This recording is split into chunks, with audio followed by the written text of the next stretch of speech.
بسم اللہ الرحمن الرحیم۔ آج ہم علم النحو کے پہلے سبق کو شروع کر رہے ہیں۔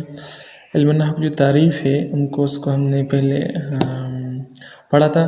آج ہم اس کی تقسیم کو پڑھیں گے کہ علم النحو جو ہے یہ اس کا جو تقسیم ہے یعنی کتنے اجزاء پر یہ مشتمل ہے۔ تو بیسیکلی علم النحو جو ہے وہ 4 اجزاء پر مشتمل ہے۔ پہلا جو ہے مقدمہ ہے، دوسرا اسم ہے، اور تیسرا فعل ہے، اور چوتھا حرف ہے۔ لیکن آپ کے پاس ذہن میں یہ بات ہوگی کہ جو کتابوں کے اندر ہوتا ہے وہ تو اس طرح نہیں ہوتا، لیکن اگر آپ اس کو گہری نظر سے دیکھیں گے تو آپ کو یہی 4 چیزیں نظر آئے گا کہ علم النحو جو ہے ان 4 چیزوں پر مشتمل ہے۔ تو کہتے ہیں کہ ينقسم النحو الى 4 الاجزاء۔ نحو جو ہے ان کو 4 تقسیموں کی طرف تقسیم کیا جاتا ہے، 4 اجزاء کی طرف تقسیم کیا جاتا ہے۔ پہلا مقدمہ ہے۔ تو مقدمہ میں بیسیکلی یہ چیز ہوتے ہیں کہ اس میں تمہیدات ہوتے ہیں۔ جب جاتے ہیں جو بڑی سطح پر جب ہم کسی علم سے بحث کرتے ہیں تو مقدمہ ہمیں جو ان کے لیے راہ ہموار کرتی ہے۔ جس طرح ہم دیکھتے ہیں کہ مقدمے کے اندر کیا ہوتا ہے کہ علم کا تعریف، اس کا موضوع، اس کا غرض غایہ ہوتا ہے۔ اس کے بعد جیسے علم النحو میں کلمہ ہوتا ہے، کلام ہوتا ہے، اس طرح جو ہم مرکبات، مفردات جو ہوتے ہیں اس کی ہم بحث کرتے ہیں۔ تھوڑا سا اسم کی تعریف کرتے ہیں، فعل، حرف وغیرہ کی تعریف کرتے ہیں۔ یہ اسی وجہ سے کرتے ہیں جب ہم آگے جائے اسم کو ہم بڑی بیس کے اندر اس طرح فعل، حرف ہوتے ہیں، تو جب ہم اسم کو آگے بڑی سطح پر بیان کریں گے تو اس کے اندر فعل بھی آئے گا، کیونکہ جملہ ہوتی ہے، جملہ کے اندر اسم بھی ہوتا ہے، فعل بھی ہوتا ہے، حرف بھی ہوتا ہے، اور جملہ ہی سے علم النحو بحث کرتی ہے۔ تو مقدمے میں ہم یہ تھوڑا پڑھا ہوتا ہے کہ جو اسم ہوتا ہے یہ چیز ہے، فعل یہ ہے، حرف یہ ہے، تو اسی وجہ سے ہمیں وہ مشکلات آگے نہیں آتا ہے۔ تو مقدمے کے اندر یہی چیزیں ہوتی ہیں، تمہیدات ہوتے ہیں۔ تو آج سے پہلے ہم مقدمے کو شروع کریں گے۔ تو مقدمے سے پہلے جو ہے کلمہ، چونکہ تعریف ہم نے انہوں کی پڑھی ہے تو آج ہم کلمہ پڑھیں گے کہ کلمہ کیا ہے۔ تو کہتے ہیں یہ لفظ وضع لمعنى مفرد، صحیح کہ کلمہ وہ لفظ ہے جس کو ایک مفرد معنی کے لیے وضع کیا گیا ہو، جو ایک مفرد معنی دیتا ہو، جو بھی ہو، چاہے وہ اسم ہو، فعل ہو، جو بھی ہو، جو ایک مفرد معنی کے لیے وضع کیا گیا ہو، ایک مفرد معنی دیتا ہو، اس کو کلمہ کہتے ہیں۔ اب یہاں پر جو ہے مفردن اس کا جو ترکیب ہے بگنرز کے لیے مشکل ہوتا ہے، لیکن اگر کسی کو سمجھ میں آ جائے، لیکن اگر یہاں پر اس کو میں باس میں لے آؤں کہ مفردن یا مفردن کا جو ترکیب ہے تو آپ کہیں گے یہ کیا چیز ہے۔ تو ہم آگے چلتے ہیں کہ اب کلمہ کی تقسیم جو ہے، تو کلمہ 3 اجزاء کی طرف تقسیم ہوتا ہے۔ پہلا کا نام ہے اسم، دوسرے کا نام ہے فعل، اور تیسرے کا نام ہے حرف۔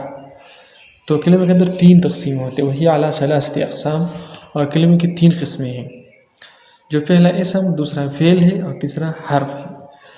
تو سب سے پہلے اسم کی تعریف کیا ہے؟ تو کہتے ہیں کلمۃ تدل علی معنی مستقل غیر مقترن باحد الازمنة الثلاثة، کہ اسم وہ کلمہ ہے جو ایک مستقل معنی پر دلالت کرتا ہے، یعنی اپنے معنی پر کیا ہو، مستقل ہو، کسی چیز کی یعنی کسی دوسری کی طرف وہ محتاج نہ ہو، غیر مقترن باحد الازمنة الثلاثة، اور تینوں زمانوں کے ساتھ، یعنی جیسے عام طور 3 زمانے ہوتے ہیں، ایک ہوتا ہے ماضی، حال، مستقبل، تو اس میں 3 زمانے کوئی مقترن نہیں ہوتے، یعنی خود پیوست نہیں ہوتا ہے، نہ اسم کو ان زمانوں کی کوئی حاجت ہے، بلکہ خود اپنے معنی میں کیا ہے، مستقل ہے، اپنے معنی پر خود دلالت کرتا ہے، اس کو اسم کہتے ہیں۔ کلمۃ تدل علی معنی مستقل، کہ اسم وہ کلمہ ہے جو اپنے معنی پر، جو مستقل معنی پر دلالت کرے۔ یہ بھی اس کے ایزیلی آسان ہے، 3 زبانوں میں سے کوئی ایک زبان اس کے اندر نہ پایا جائے تو اس کو اسم کہتے ہیں۔ اس کے علاوہ اور بھی تعریفیں ہیں، جیسے ہم کہہ دیں گے جیسے نام وغیرہ، تو اس کو بھی اسم کہتے ہیں وغیرہ۔ تو اگر یہ جو تعریف ہے یہ زیادہ وسیع ہے، سب چیز اس کے اندر آتا ہے، صحیح۔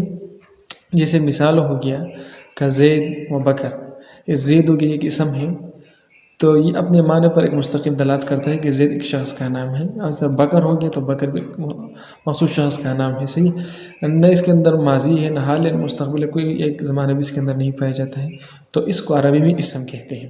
یہ آپ اس تعریف کو آپ ذہن میں یاد رکھیے۔ بات ہے فعل، دوسرا جو کلمہ کی قسم ہے وہ فعل ہے۔